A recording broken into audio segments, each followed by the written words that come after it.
Man, what happened to me and Jim? We used to be somebody, you know. You guys know that we used to be competitive players, both of us. Did you know that? Does anyone even know? This isn't how it's supposed to be, you know. I'm sure he's doing fine though. He's making that streamer money. He's doing just fine. Jim Rising was? Yeah, man. He was a competitive player. He was a pro player in Latin America. I was too. And I remember we played each other in a qualifying match to go to France. One of the worst qualifiers in my life. That shit changed my life forever. I don't know if it was for the good, let me tell you. That's a story after game though. It's too much. It's an after game story. Remind me if you care. I'll tell you the story about it. Rewind 2016. I'm kind of like killing it. Doing the best I've ever done, at least. And I'm doing pretty good. I'm practicing a lot. And it's kind of just like every NA player has this feeling of oh man, if I just one good bracket, you know, I'll qualify, right? Because that's how you start as a competitive player for the first time, is you need a really good bracket to get your breakout performance, and then from there you get momentum.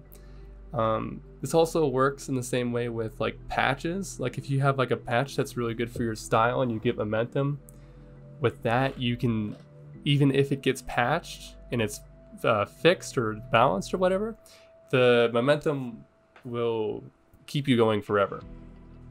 And that's true in the form of like practice partners, like the people you meet and network in that time matters a lot. So I was basically just looking for my big patch or tournament to give me momentum, is what I really was hoping for.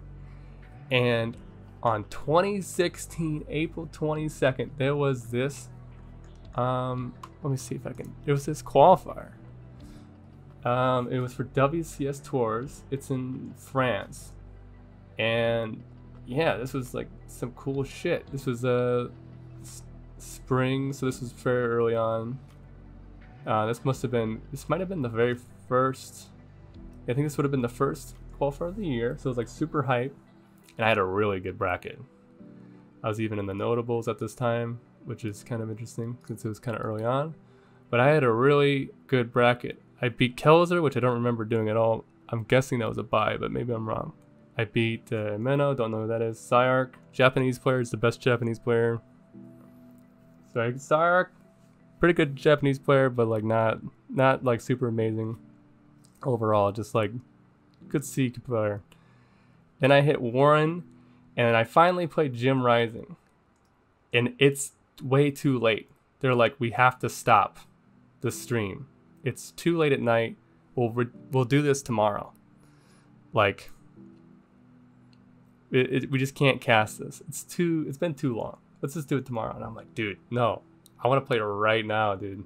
I cannot sleep knowing that I'm one away from qualifying, because this is the qualifying match here for round 5. You can see in here it says this is the qualifying match. I lose the Jim Rising 2-1 because I slept like 3 hours. My shoulders were all locked up, man. I was stressed.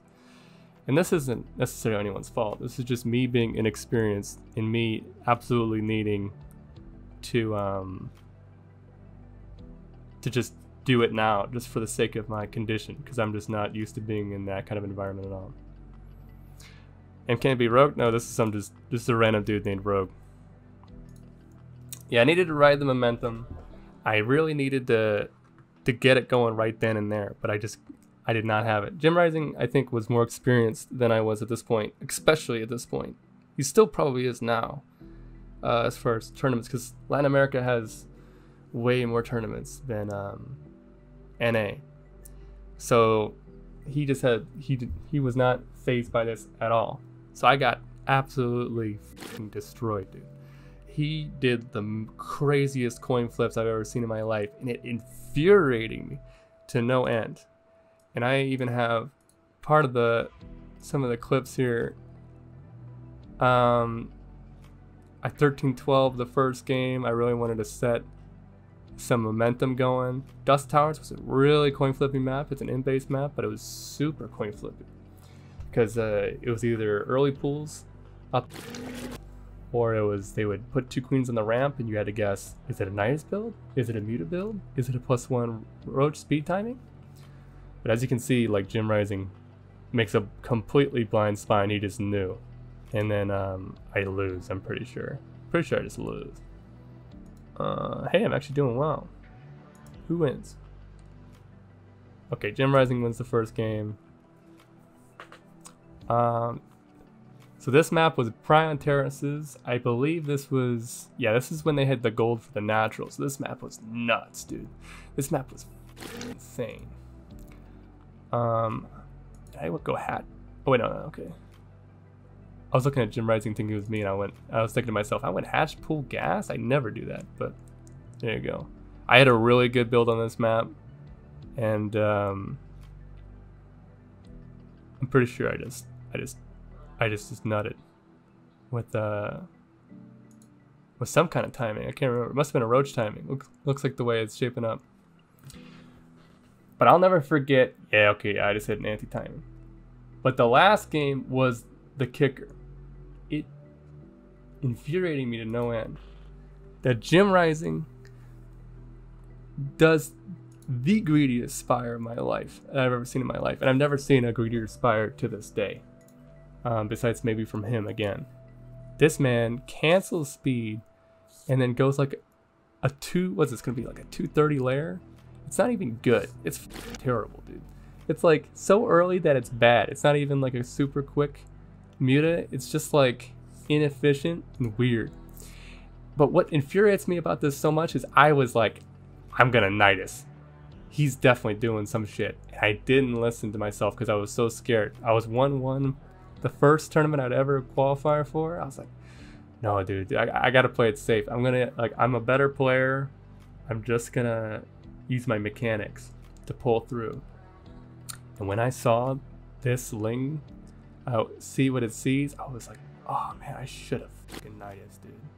I should have Nidus. Because Mutas, I had a really hard time versus Mutas. And I was like, dude, not only am I versus Mutas, that's hard to beat, but I'm close by air, which is like a nuts situation to be versus Mutas. And it's too late for me to all in. At least in my mind, it was too late. I was like, I got a macro. It infuriated me so much, man. And I ended up losing this game to just him just ravaging me with Mutas, which is funny because now I'm going Mutas every game and he's the one trying to all in me. But what are you gonna do? But what's crazy about this tournament is I lose to Jim Rising and I'm devastated. I'm like, it's over, dude. I was like, I had 3 hours of sleep. My shoulders were stiff, man. Something about like knowing I'm gonna wake up early for something. My shoulders just tighten up. I could not relax. I'm like, dude, it's over. Jim Rising was like the easiest person I could play for a qualifying match. Now I gotta go down here with all these crazy people, dude. Like we got like King Kong and BioIce and Mac. Was that Mac said? But Momo? What the fuck is that? I don't know. Pilly, Semper, great players. You gotta remember, this is back in the day when it wasn't just NA. It was China. It was Latin America. It was Seed. So we had these crazy brackets, man. Absolutely nuts brackets. That's just really not comparable to nowadays. And I'm like, it's over, man. There's no way. And I played King Kong. And I was like a dead man walking. I was like, you know what, man? I'm just gonna do the craziest shit. And if I win, I win. Great, whatever. I don't want to play anymore. I'm done. I'm mentally checked out. I'm so devastated by losing to Jim Rising because you gotta understand, Jim Rising is not known for being a really good mechanical player or a really good, like, he doesn't have like really good like in-game qualities, but he's really good at like annoying the fuck out of you.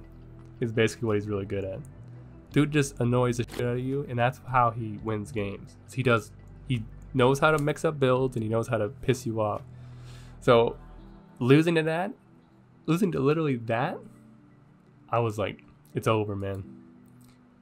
But I played King Kong, and I did the craziest shit. I went like 3-4 pool on the Prion Terraces with that double gold, the gold and that in the third. And then I went like 13-12 on these crazy maps and stuff. And I 2-1 King Kong, dude. Jesus Christ. I absolutely, wait, hold on, please. Just see that. There we go. I 2-1 King Kong. And I'm like, oh my god. Because the crazy thing was, I didn't expect to win, because King Kong has been farming C for like 5 years. Dude's a legend. Dude was on, what team was he on? Was he on, was that Startail he was on? Dude's got connects. He can talk to any Startail players he wants, and he can get the information. But like, at this time, he wasn't the strongest version of King Kong. He was a little bit weaker in Legacy, and we didn't really know it at the time, but eventually he'd go on to not really play much at all. He transitioned into real life shit. But I was ecstatic. I was like, dude, I beat King Kong. That's nuts. Which meant I was in the qualifying match again. Because I was in the qualifying match in the upper bracket. All I needed was 1 win. So I win 1 game. And I'm back where I started. I'm like, oh, who am I versus? I look at my bracket. It's between Jim Rising and Pilly Pilly. And Jim Rising, or not Jim Rising, Jim, the Chinese player. Chinese Protoss player. I'm like, it's a Protoss no matter what. I did not want to play Pilly Pilly.